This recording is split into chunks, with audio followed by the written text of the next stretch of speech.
Donc cette dépossession, nous l'avons tous, hein, et au premier chef, ceux qui nous gouvernent. Cette altérité avec le pouvoir en tant que lieu, non pas d'exercice d'une minorité contre tout le monde, mais celui de lieu symbolique de l'intérêt général, est à construire autant dans ce qu'il représente que la relation que nous avons à lui. Et c'est un travail, encore une fois, de longue haleine. C'est difficile à dire aux gens, mais ça ne se révèle pas. En fait, sur la question de la France. Alors, on va laisser M. une seconde. Non, je vous laisserai ensuite réagir à ce qu'il va dire, parce qu'il a un discours assez développé là-dessus, mais vous pourrez ensuite réagir. Mais un tout petit. Voilà.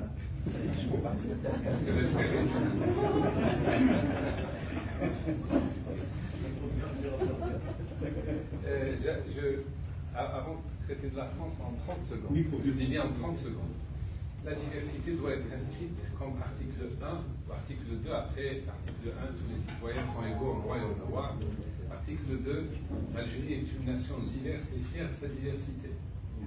À partir de ce moment-là, toutes les lois qui ne se conforment pas à cet article 2 seront nulles et non nulles. La diversité, c'est ça qu'on a oublié. Quand on met l'arabe, réaffirmer le rôle de l'arabe, c'est superfétatoire. En 132 ans, la France, qui nous a interdit d'apprendre l'arabe, n'a pas réussi à supprimer l'arabe. Tous ceux qui ont essayé de supprimer le tamazigh n'ont pas réussi. Donc ce sont des évidences, disons, dans la diversité, pas dans la réaffirmation. C'est comme l'islam. Si on ne mettait pas l'islam religion d'État, on ne s'en porterait que mieux. Pourquoi? Parce que ça empêcherait certains de dire qu'on n'est pas assez musulman, que la charia n'est pas assez poussée, que c'est une source de fitna, de violence. Est-ce qu'on cesserait d'être musulman si on ne mettait pas comme article, je ne sais pas moi, 3 ou 4, que l'islam est religion d'État? La France, en 132 ans, n'a pas réussi à faire que les Algériens ne soient plus musulmans. Donc, au lieu de ces articles clivants, comme dirait Sofiane, qui suscitent des controverses et qui donnent lieu à de la surenchère, il vaut mieux mettre l'article sur la diversité qui, lui, est un article positif. Enfin, je reviens à la France. La France a une très lourde responsabilité. Très lourde responsabilité. Je m'adresse singulièrement aux franco-algériens, qui sont aussi français qu'algériens. Il faut porter ce message. À l'indépendance de l'Algérie, la France a choisi de soutenir les soudards qui n'ont pas arrêté de piller le pays et de prétendre servir la France. En réalité, ils ont servi des lobbies français. Il y avait le lobby des pieds noirs qui faisait et défaisait les gouvernements en France, qui a fait même failli réussir un coup d'État contre le général de Gaulle, pour dire à quel point ce lobby était puissant, le lobby des pieds noirs. Il a été remplacé par un lobby du pouvoir algérien qui a rencontré un autre lobby nouveau, français, le lobby des affaires. Et c'est comme ça que les deux se sont rendus pour dépecer l'Algérie, naturellement politique à courte vue, parce que la France perdra définitivement sa place en Algérie si elle continue de cette façon-là, et dans 10 ans, je prédis la disparition de la langue française en Algérie comme langue de travail, comme langue d'enseignement, etc. La France ne réalise pas à quel point, en servant ses soudards, ils détruisent l'avenir de la France en Algérie. Ils ne le savent pas, il faut le leur dire. J'ai entrepris d'écrire et de sensibiliser, je le ferai, je le réitérerai. Faites, comme disait Sofiane, n'attendez pas de nous qu'on fasse tout. Nous ne pouvons pas faire tout ce que vous pouvez faire vous. Il faut qu'on travaille la main dans la main. Et cette politique de la France, j'ai un article tout près, si quelqu'un peut m'aider à publier dans Le Monde ou le Figaro, qu'il lève la main, je serais très content de pouvoir le publier. Parce que ce n'est pas évident non plus qu'un Algérien puisse publier quelque chose qui traite de ces questions-là.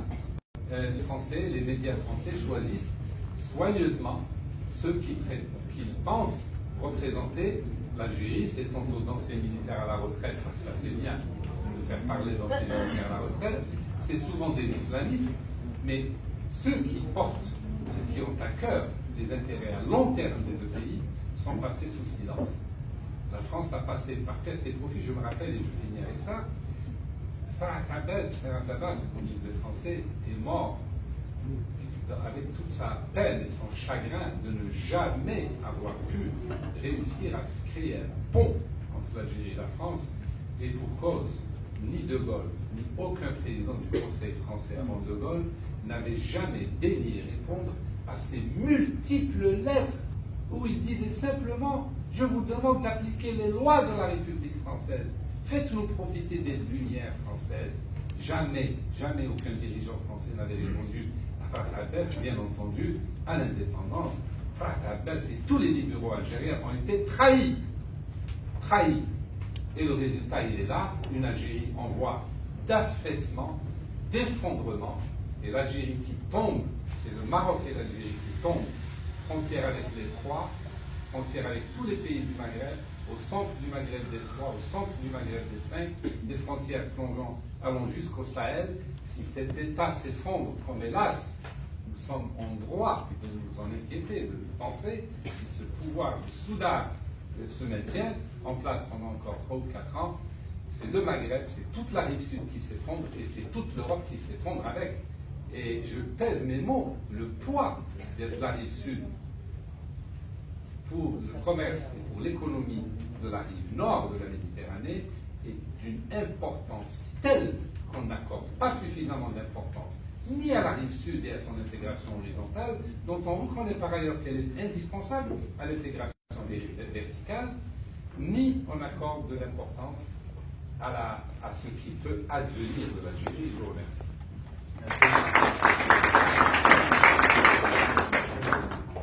On va passer sur ça. Merci beaucoup. Ben, écoutez, on va pouvoir conclure et passer à la troisième partie. Et là, je vous demanderai de nous renseigner, de nous indiquer quelles pourraient être les possibilités pour une fédération, une union des forces démocratiques. Avec tout ce qu'on a dit, on comprend qu'il est important, il est nécessaire, il est urgent que les forces démocratiques se rassemblent pour arriver à peser, à faire en sorte que le projet démocratique puisse voir le jour et que l'Algérie puisse voir le bout du tunnel. Faut-il ou non se regrouper avec des partis islamistes? Ça, c'est une question que je crois que la CLTD s'est posée à la CLTD. Quel type d'approche, quel type d'alliance, de fédération ou de rapport entretenir avec la mouvance islamiste? Je crois que je vous demanderai également d'intervenir sur ce point-là. Et puis, quel rôle votre mouvement propre pourra jouer dans cette transition? On va démarrer avec Sofiane Gilani. Merci Sofiane.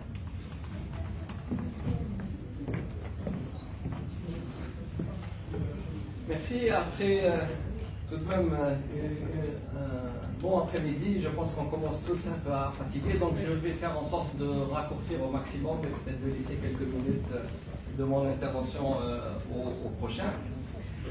Par rapport à la question générale, il ne peut y avoir un nouvel avenir pour le pays que si on arrive à régler le problème de la légitimité du pouvoir. Tant qu'on n'a pas réglé comment gérer le pays de façon légitime, on ne pourra pas répondre aux autres questions. Maintenant, comment aboutir à cette légitimité? Là se pose notre devoir et le vôtre aussi. Parce que pour être légitime, ça signifie être accepté par une majorité. Autrement dit, le projet de société que vous portez, que nous portons tous ici, c'est un projet de modernisation du pays. Il faut que ce projet soit porté par la société. Pour qu'elle le porte, il faut qu'elle le comprenne. Donc là, il y a tout un travail d'opérationnalité sur le terrain, d'organisation, de travail. On ne va pas rentrer dans tous ces détails.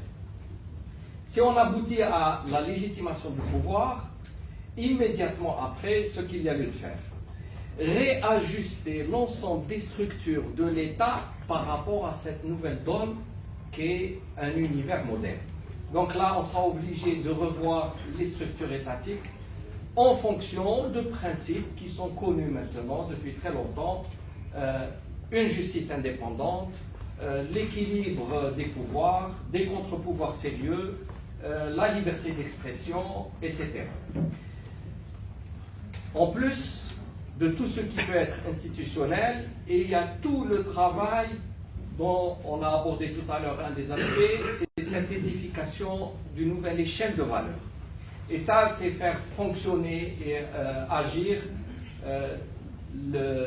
l'école, bien sûr, l'éducation au sens large, mais aussi tous les atouts que peut posséder un État, donc la culture au sens large, je l'ai dit tout à l'heure, par le cinéma, par le théâtre, mais mener une vraie politique volontaire en association avec les élites du pays pour clarifier, pour apporter ces lumières-là, pour dénouer des complexes.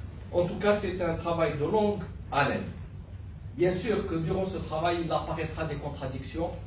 Il faudra faire des arbitrages, ça sera difficile, mais avoir toujours en but final la construction de l'état de droit. Si je dois donner une mission à la génération qui vient, qui doit prendre le pouvoir sur les 20 ou 30 années, c'est l'édification d'un état de droit.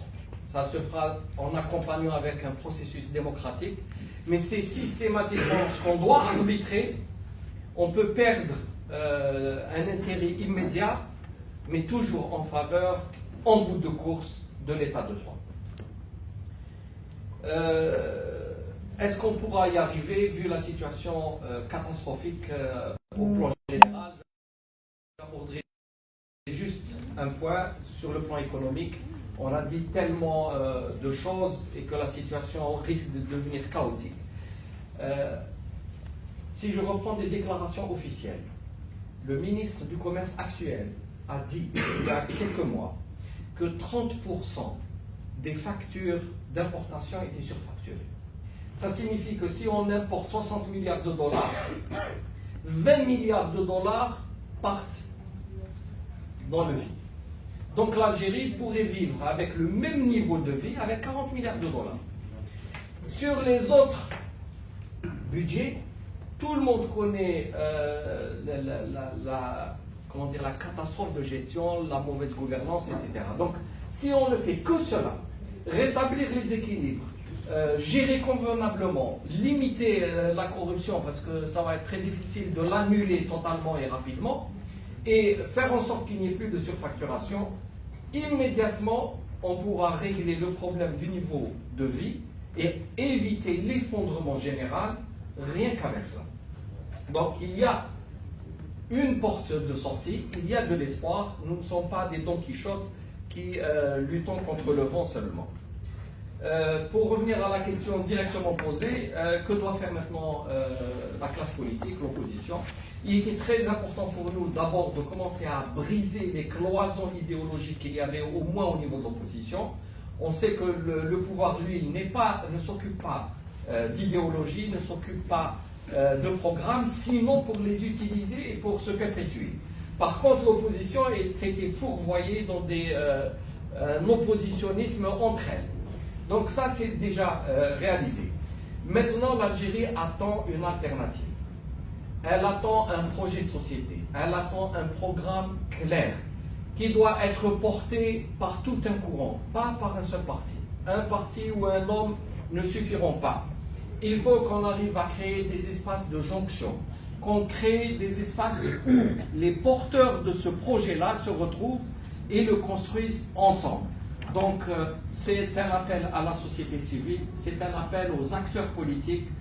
Il me semble dans ce sens qu'il faut aller. Proposons une véritable alternative, réfléchie, pensée, accompagnée d'un programme gouvernemental conséquent et avec les hommes qui ont la capacité de le porter. Je pense que c'est la seule issue. Merci à vous.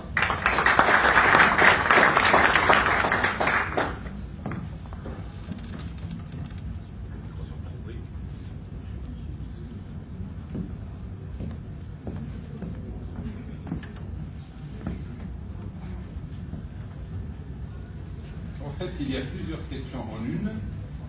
C'était bien que M. Sofiane Giladi fasse en premier. J'aurais aimé qu'il s'étale un peu plus sur l'expérience de l'ICSO, l'instance de coordination et de suivi de l'opposition algérienne qui existe. Elle a le mérite d'exister, c'est-à-dire d'abriter en son sein tous les courants politiques et idéologiques. C'est déjà beaucoup, même si ce n'est pas suffisant.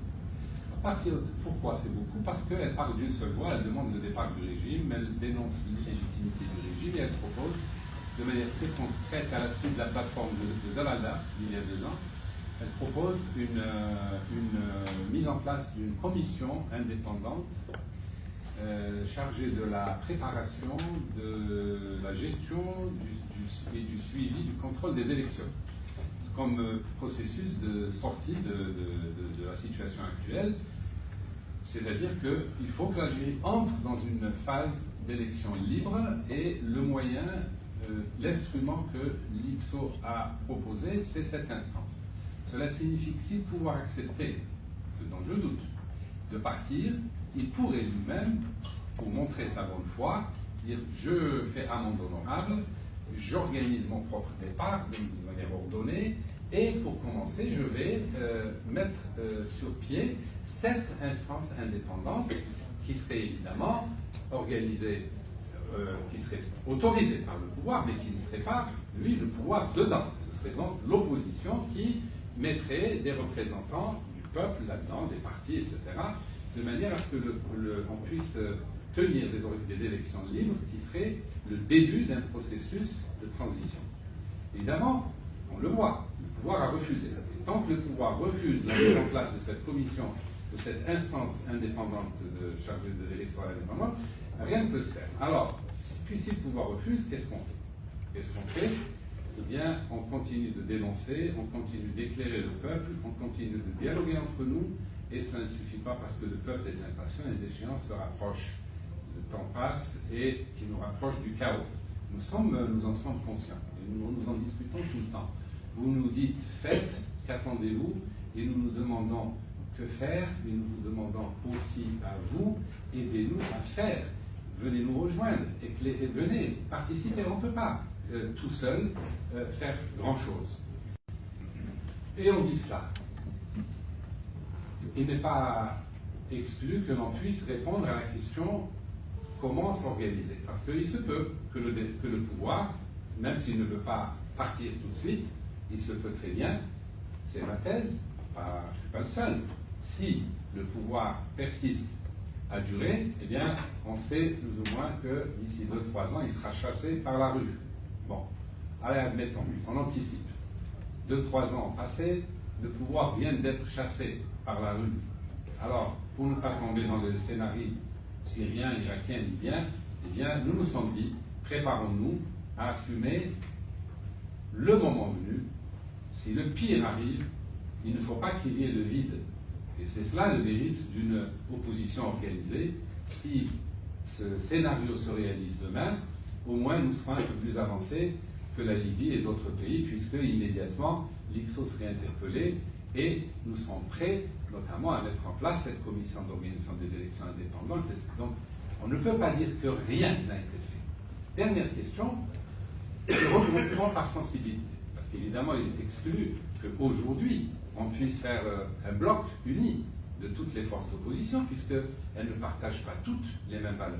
Donc, nous nous sommes dit, eh bien, préparons-nous en 2 phases. Première phase, organiser la transition si le pouvoir tombe, maintenant, ou dans 6 mois, ou dans 2 ans, ou 3 ans. Et la deuxième, préparons-nous aussi, dès maintenant, à nous regrouper sur la base de valeurs communes.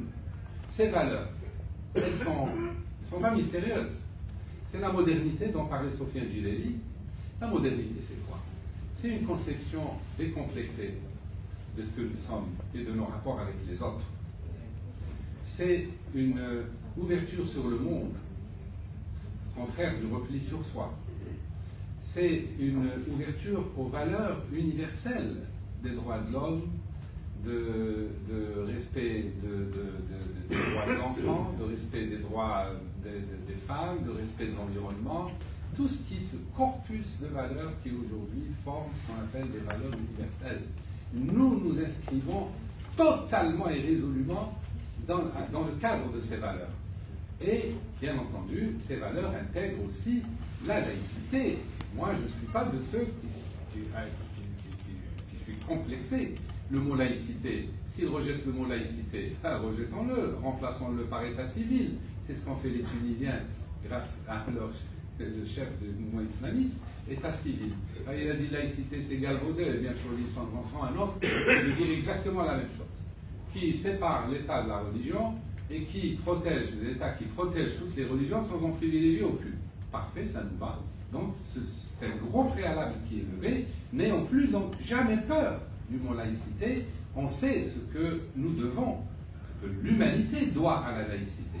Et on sait en revanche symétriquement les malheurs que le mélange de religion et de politique a provoqué comme désastre un peu partout dans le monde musulman. Donc nous nous regroupons à travers des valeurs communes, la modernité, avec tout ce qu'il y a derrière comme valeur universelle, comme rupture avec le système aussi, parce que nous savons que de l'IXO, il y en a qui piaffent d'impatience d'aller aux élections, aux prochaines élections, dont ils savent qu'elles seront truquées. Parce qu'ils veulent des quotas, ils veulent prendre leur rationnel de quotas, et donc ils sont en position, ils sont mis en position de négocier avec le pouvoir, et le pouvoir le sait. Ça fragilise l'opposition, bien entendu, mais ça nous a amené, nous, ça a amené, mais je ne voudrais pas parler au nom de M. Djilali, mais il a quitté la CNTD, et vous savez que c'est une des raisons. Donc non, nous nous inscrivons en rupture avec le système, c'est-à-dire nous ne faisons absolument pas confiance dans le système pour organiser des élections, parce qu'on sait qu'il est truquera comme d'habitude. Modernité, rupture avec le système, et j'ai oublié quelque chose. Voilà, en gros c'est cela. Sur cette base, nous nous sommes dit que voilà une base objective, des critères objectifs pour nous rassembler. C'est ainsi que je ne suis pas aujourd'hui par hasard avec M. Sofiane Djilali et d'autres nous rejoindront sans doute.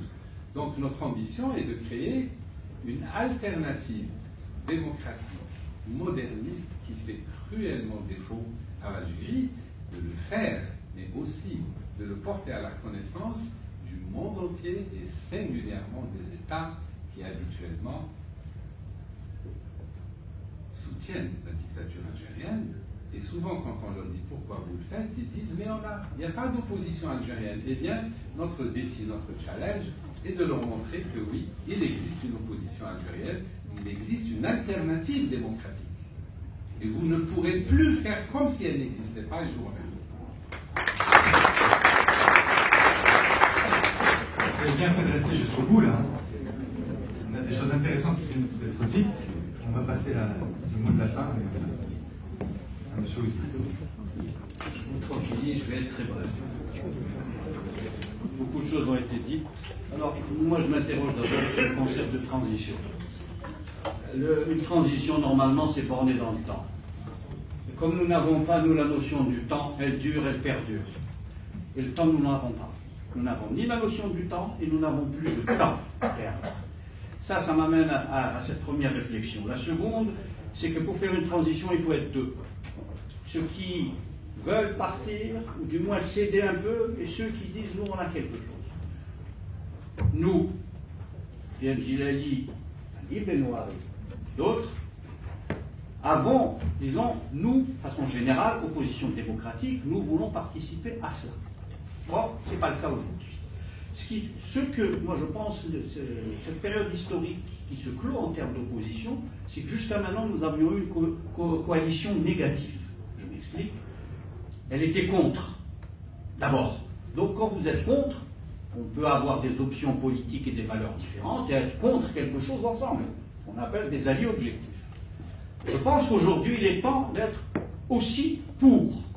Et c'est là où la question des valeurs qui a été évoquée, celle qui tourne autour d'un État démocratique, moderne, prospère et social, se pose. Donc, de mon point de vue, c'est d'abord construire cela autour de valeurs. Ça prendra du temps, bien évidemment, mais le temps nous n'avons pas, donc il va falloir le faire. Ça concerne la classe politique, pas que la classe politique, c'est pas vrai. Si on vous dit ça, on vous ment.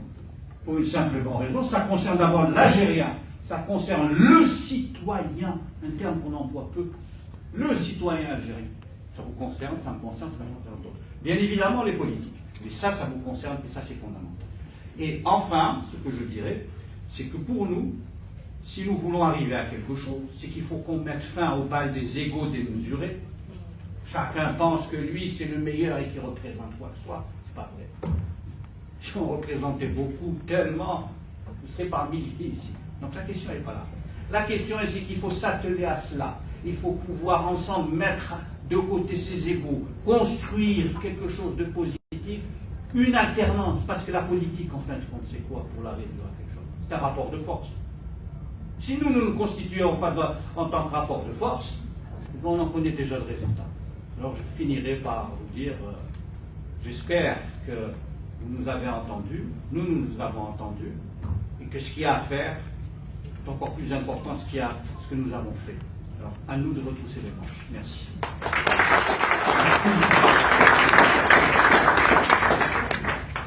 Alors, on aura un petit peu de temps. On termine en 15 minutes pour prendre quelques questions. Mais avant ça, je voudrais remercier toute l'équipe de Jazeera Info qui s'est manifestée, qui s'est mobilisée aujourd'hui pour la réussite de cet événement. Et je voudrais citer Ouhab, qui a fait qui s'est chargé donc de la vidéo, avec Gamel également, qui est ici, Lila, Nadia, Denia, Salma à mes côtés, et Monia qui est debout ici. J'aimerais que vous les applaudissiez très fort.